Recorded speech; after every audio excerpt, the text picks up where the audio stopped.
Apa kabar hari ini? Alhamdulillah baik.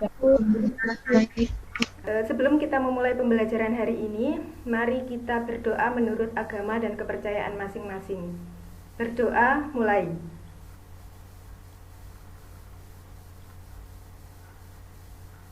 Selesai? Pada pembelajaran sebelumnya, kita juga membahas teks anekdot. Apa yang kita bahas pada pertemuan minggu lalu? Membuat teks anekdot berbentuk dialog. Untuk hari ini kita membuat teks anekdot berbentuk narasi.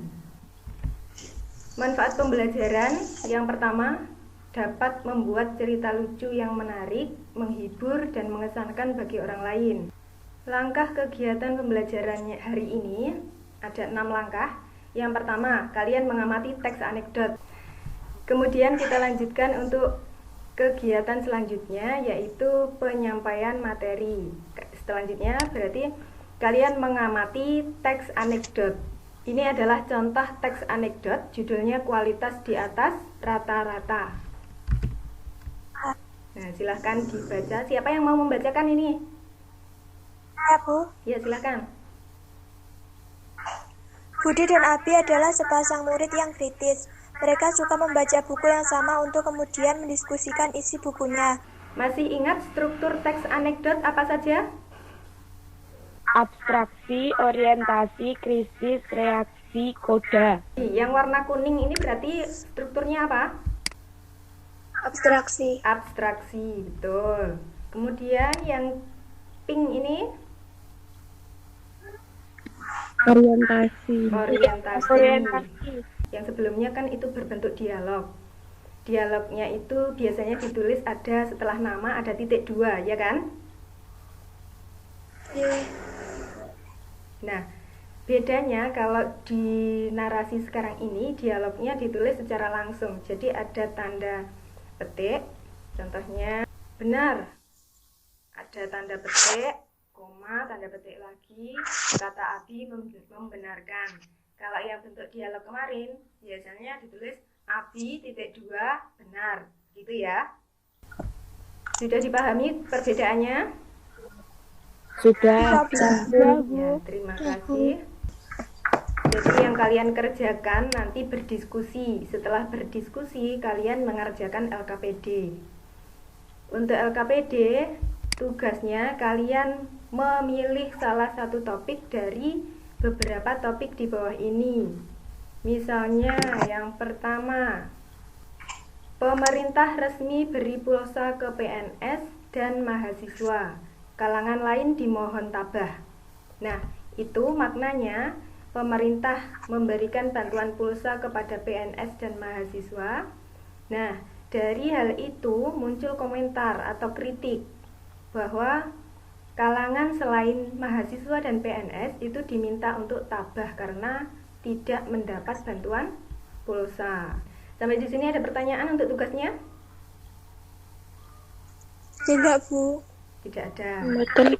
Kalau tidak ada pertanyaan, saya akhiri untuk pembuka dan penjelasan materi dari saya.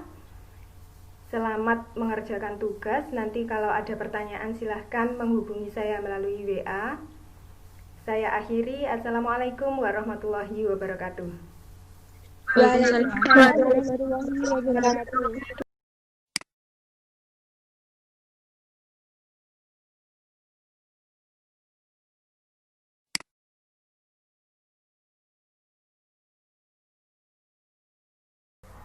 Assalamualaikum warahmatullahi wabarakatuh.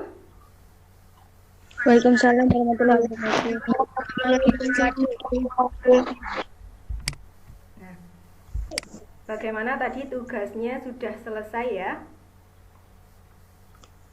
Sampun, Bu. Alhamdulillah. Bu. Ya, tadi saya cek di bagian diskusi juga sudah diskusi dengan aktif. Lalu LKPD juga sudah ada yang mengumpulkan. Yang belum mengumpulkan nanti ada waktu sampai jam 9 pagi. Jam 9 ya. Kemudian untuk supaya kita tahu hasilnya seperti apa, ada yang salah atau tidak, sudah tepat atau belum. Saya ingin ada yang mempresentasikan hasil pekerjaannya. Yang lain memperhatikan, nanti silahkan bertanya atau berkomentar ya. Assalamualaikum warahmatullahi wabarakatuh. Waalaikumsalam warahmatullahi wabarakatuh.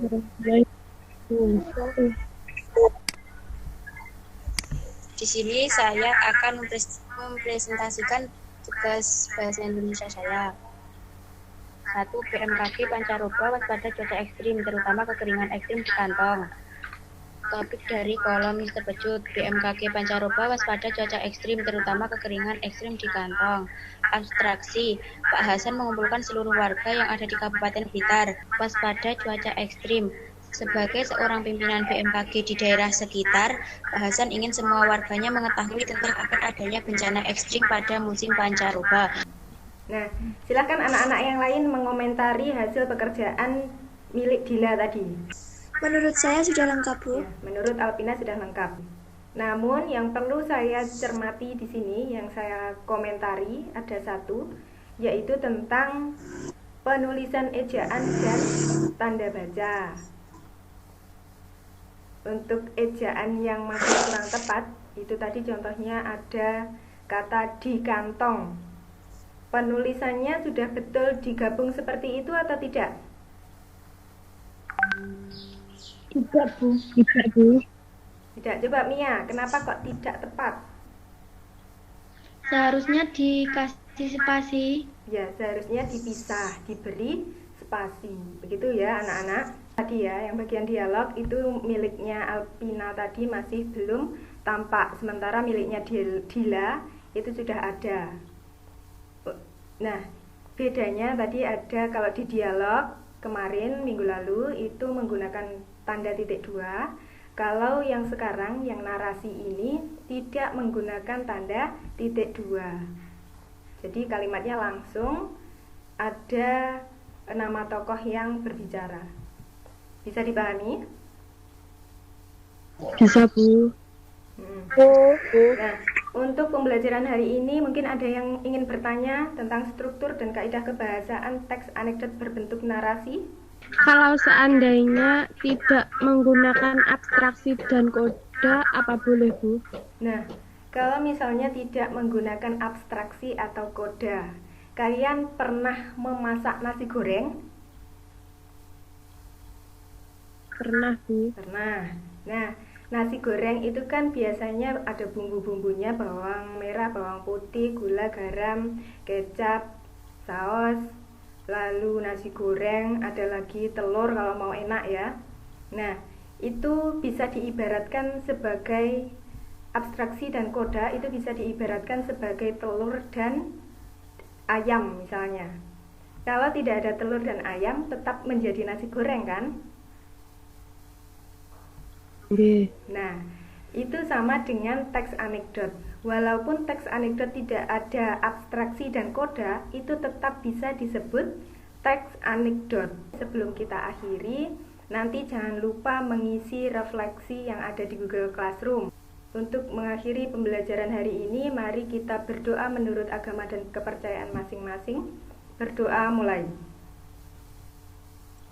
Selesai? Saya akhiri. Assalamualaikum warahmatullahi wabarakatuh.